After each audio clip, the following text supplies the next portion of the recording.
Makinis, manipis, minsan, madungis, pero masarap. Mwah! I-kiss. Sexy time na. Sexy Mega! Hay, buhay nga naman. Naalala mo ba, yes, friend, yung mga panahon na sabi mo, dati by the age of 25, gusto ko na mag-settle down. Palibasa kasi, lumaki tayo sa ganong generation, yung mga magulang natin, di ba? Nag-asawa sila at a young age. Mid to early 20s o early 20s to mid 20s. Ganon. So dati, yan din ang sabi ko sa sarili ko eh. Dati by 25, gusto ko mag-settle down na. Ngayong nasa 36 na si Sex. Kailangan sabihin yung totoong edad. Makainis. Ngayong nasa 30 na ako, ang gusto ko na lang talaga, bukod sa kahit ano, ay masettle lahat ng bills ko. Yun talaga. Yun na ang priority ko ngayon. I mean, alam mo yun, dapat tanggap natin yung nag-iiba mga priority natin sa mga nag-iisip kung paano isi-settle down ng kanilang bills. Isi-settle down ng bills. Konting gapang na lang. Magkakatapusan na. Diba? May 31 tayo ngayon. Pero malay mo, sa 30, which is on Wednesday, pumasok na yung hinihintay mong sweldo at masettle mo na lahat ng kailangan mong isettle. Para makatulog ka na. At next month mo na siya ulit problemahin. Diba? Kaloka. Konting gapang mga yes friends sa mga katulad kong nasa peligro. Nasa peligro. Dati kasi sinasabi natin, pecha de peligro lang. Ngayon talagang walang pinipili, hindi lang pecha yan. Isang buong buwan actually. Isang buong buwan delikado ang feeling because wala eh. Pag sumisweldo, nauubos agad. Huwag ka mag-alala, yes friend. Again, like I said, I know the feeling.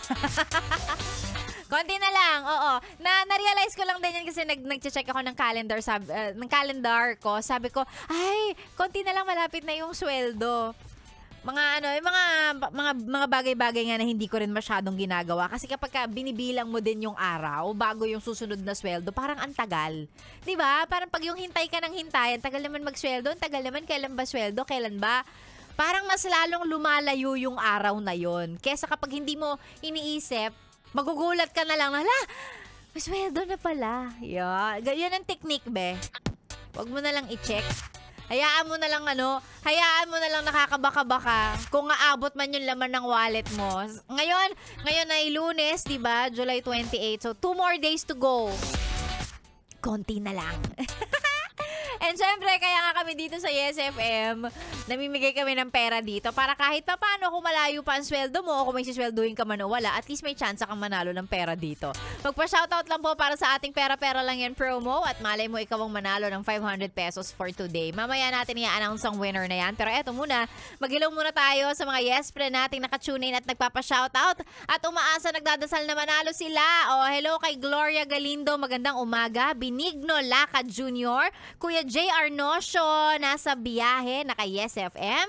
Si Fe Castel, Nora Luis, nasa kanyang TV, naka-tune in, nanonood ng radyo sa TV. Ayan, hello po sa inyo. Ganon din kay Leng Banya Flores. Ayan, kitang-kita ang itsura ng radyo niya. Sabi niya, Jelly po from Dasmariñas, Cavite. Araw-araw naka-tune in, background music ang Yes FM. Ganon din kay MJ Belyesa. Hello sa'yo, magandang umaga. Pati na rin kay Nathan Madrid. Good morning. May pa-selfie pa. Ang kulimlim pero naka-shades ka. Yung totoo, Nathan.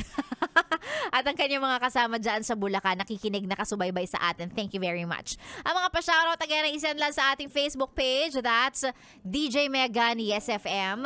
And mamaya mag-a-announce tayo ng winner ng 500 pesos para sa ating pera-pera lang yan promo. Ako po ang niyong kasama at ikaw ay nakatune in dito lang sa stasyong masarap pakinggan, namimigay pa ng pera yan. 101.1 Yes FM. Solid!